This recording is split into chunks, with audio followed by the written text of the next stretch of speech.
In the shadows, truth survives. Secrets buried, hidden lies. Justice waits behind closed doors. Every story demands more.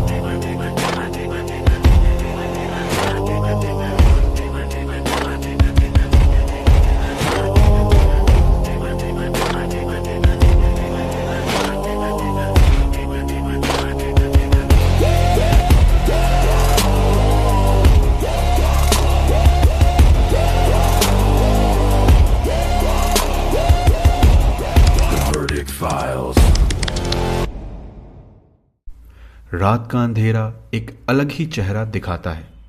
चेहरे पे सच की लाली, पर दिलों में छुपा हुआ डर। 2 जुलाई 1995 की रात भी ऐसी ही थी। चांद ठंडा सा था, हवा हल्की सी चल रही थी और दिल्ली की पुरानी गलियों में एक छोटा सा रेस्टोरेंट बगिया अपने आम काम में लगा हुआ था। लेकिन उस रात बगिया के तंदूर ने कुछ ऐसा छुपा लिया जो पूरे शहर को झंझोर कर रख देगा। अगली सुबह जब पुलिस पहुंची तो तंदूर से आधा जला हुआ इंसानी अवशेष निकला और धीरे धीरे पता चला कि इस आग ने न सिर्फ जिस्म जलाया है बल्कि एक पूरी कहानी को राख में छुपाए रखने की कोशिश भी की। कहानी के सेंटर में थी एक लड़की, नैना साहनी, उम्र 29 साल। डिसअपीयरेंस से पहले वो एक नॉर्मल जिंदगी जी रही थी। हस्बैंड था, रिश्ते थे, दिल्ली में अपनी ठीक ठाक पहचान थी। लेकिन जो बातें आगे सामने आई वो दिखाती हैं कि पर्सनल जेलिसी और पॉलिटिकल स्टेटस का मिलन कभी कभी इंसानी सदमा बन जाता है। जब तंदूर से बची कुची अहमियत की चीजें निकल कर आई तब मिसिंग पर्सन रिपोर्ट्स और फॉरेंसिक चेक्स की चेन शुरू हुई और उस चेन का एक बहुत बड़ा लिंक था नैना का नाम। शुरुआत में इनिशियल ऑटोप्सी ने सिर्फ बर्न इंजरीज बताई, पर यह केस यहीं रुकने वाला नहीं था। दिल्ली के एलजी ने एक दूसरी ऑटोप्सी कराने का हुक्म दिया। एक टीम ऑफ फॉरेंसिक एक्सपर्ट्स ने दोबारा बॉडी एग्जामिन की और जो निकल कर आया उसने इन्वेस्टिगेशन की राह ही बदल दी। ढूंढने पर हेड नेक रीजन में बुलेट्स पाए गए। मतलब असली cause of death fire arm injuries थी। तंदूर में जलाना सिर्फ एक कोशिश थी एविडेंस को मिटाने की। इस सेकंड ऑटोप्सी का फैसला ही इस केस का टर्निंग पॉइंट बना, क्योंकि पहले अगर पुलिस सिर्फ बर्न डेथ समझ लेती तो मर्डर का असली चेहरा कभी नहीं उभरता। आगे जो हुआ वो फॉरेंसिक्स और सर्कमस्टेंशियल एविडेंस का कॉम्बिनेशन था। बैलिस्टिक्स टेस्ट कराए गए और बुलेट फ्रैगमेंट्स से लिंक बनता है। विटनेस अकाउंट्स, जो कि प्राइमरीली रेस्टोरेंट स्टाफ और नेबर्स थे, बताते हैं कि रात में कुछ अजीब बोरियां और लेट नाइट एक्टिविटी देखी गई। एक तरफ तंदूर की भयानकता थी, दूसरी तरफ एक पॉलिटिकल कलर भी था। अक्यूज्ड सुशील शर्मा एक लोकल यूथ कांग्रेस लीडर थे। उनका नाम और उनका बिहेवियर इन्वेस्टिगेशन के सेंटर में आ गया। पुलिस ने जल्दी ही एक्शन ले लिया। सुशील कुछ दिन बाद सरेंडर कर गए या अरेस्ट हुए।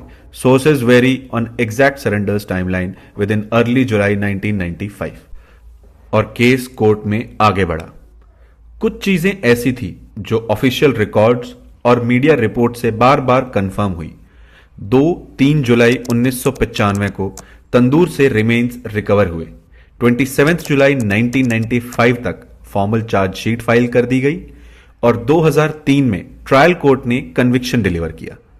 7 नवंबर 2003 को ट्रायल कोर्ट ने सुशील शर्मा को गिल्टी पाया और उसको डेथ सेंटेंस सुनाया गया, जबकि रेस्टोरेंट मैनेजर केशव कुमार को साथ में कन्विक्टेड करके 7 साल की सजा दी गई।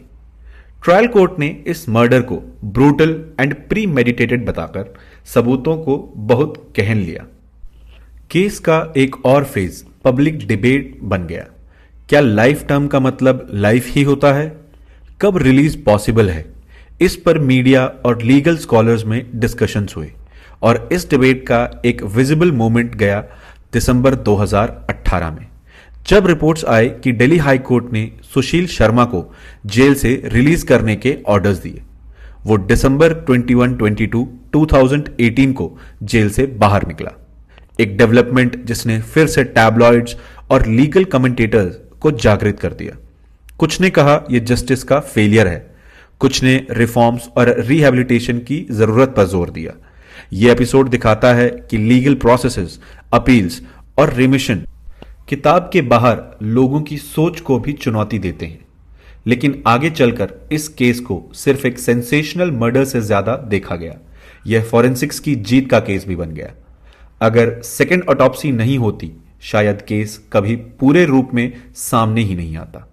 फॉरेंसिक्स एक्सपर्ट्स ने सेकेंड ओपिनियन लेकर बुलेट्स को कंफर्म किया, बैलिस्टिक्स ने लिंकेज दिए और डीएनए वर्क ने भी विक्टिम की आइडेंटिटी को सॉलिडिफाई किया। क्योंकि पार्टली बर्न्ड रिमेन से आइडेंटिटी के लिए मल्टी डिसिप्लिनरी टेस्ट चाहिए होते हैं। इसीलिए आज फॉरेंसिक साइंस स्टूडेंट्स इस केस को स्टडी करते हैं। एविडेंस डिस्ट्रक्शन की कोशिश थी, चॉपिंग, बर्निंग, पर साइंटिफिक मेथड्स ने उन कोशिशों को बेकार कर दिया। अगर हम थोड़ा ह्यूमन एंगल समझें तो इस कहानी में पॉलिटिक्स और पर्सनल लाइफ का डेंजरस मिक्स दिखता है। सुशील शर्मा का पॉलिटिकल प्रोफाइल, उनका इमेज, उस समय का मिलियू, सब इस मर्डर की बैकग्राउंड स्टोरी को गहरा बनाते हैं। विटनेस टेस्टिमनीज, मोटिव पे आर्ग्यूमेंट्स एंड सर्कमस्टेंशियल लिंक्स, ये सब प्रोसिक्यूशन का बैकबोन रहे। ट्रायल कोर्ट ने जज की तरह देखा, पब्लिक और मीडिया ने अपनी भावनाएं जताई और अपील कोर्ट्स ने लीगल प्रेसिडेंट और मिटिगेशन सर्कमस्टेंसेस के बीच बैलेंस बनाया। कोर्ट रूम के दिनों में प्रोसिक्यूशन ने काफी डॉक्यूमेंट्स, विटनेस स्टेटमेंट्स और फॉरेंसिक रिपोर्ट्स प्रेजेंट किए। डिफेंस ने भी अपनी तरफ से आर्ग्यूमेंट्स रखे, पर कोर्ट ने हर डॉक्यूमेंट को क्रिटिकल लेंथ से पढ़ा। लेकिन लॉ का रास्ता यहीं खत्म नहीं होता। सुशील ने अपील फाइल की और केस ऊपर तक गया। दिल्ली हाई कोर्ट ने लोअर कोर्ट के डिसीजन को चैलेंज किया। हियरिंग्स हुई और केस सुप्रीम कोर्ट तक पहुंचा। 2013 में सुप्रीम कोर्ट ने कन्विक्शन को अपहोल्ड किया, लेकिन डेथ सेंटेंस को कम्यूट करके लाइफ इंप्रिजनमेंट कर दिया। कोर्ट ने अपनी रीजनिंग में कहा कि अक्यूज्ड का पहले कोई क्रिमिनल एंटीसीडेंट नहीं था और यह पर्सनल क्राइम था, जिसे कोर्ट ने crime due to strained personal relationship के रूप में भी देखा। इसीलिए rarest of the rare category का डेथ पेनल्टी अप्लाई ही नहीं हुआ। यह लीगल न्यूएंस बहुत इंपॉर्टेंट था। मर्डर की सिवेरिटी रही, पर पनिशमेंट की नेचर पर न्यायालय ने मिटिगेशन फैक्टर्स को वे इन किया। जब हम इस कहानी को पास से देखते हैं, एक लड़की का नाम याद आता है, नैना। मीडिया हेडलाइंस और लीगलीज के बीच उसका इंसानी पहलू खो सा जाता है। फैमिली के दर्द, फ्रेंड्स के कंफ्यूजन्स, एक यंग लाइफ जो वैनिश हो गई।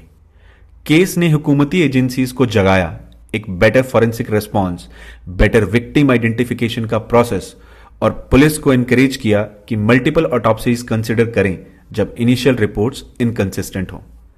आज भी तंदूर केस को देखा जाता है as a textbook example of how evidence destruction attempts often fail against methodological investigation and how judicial processes can be slow but multi-layered.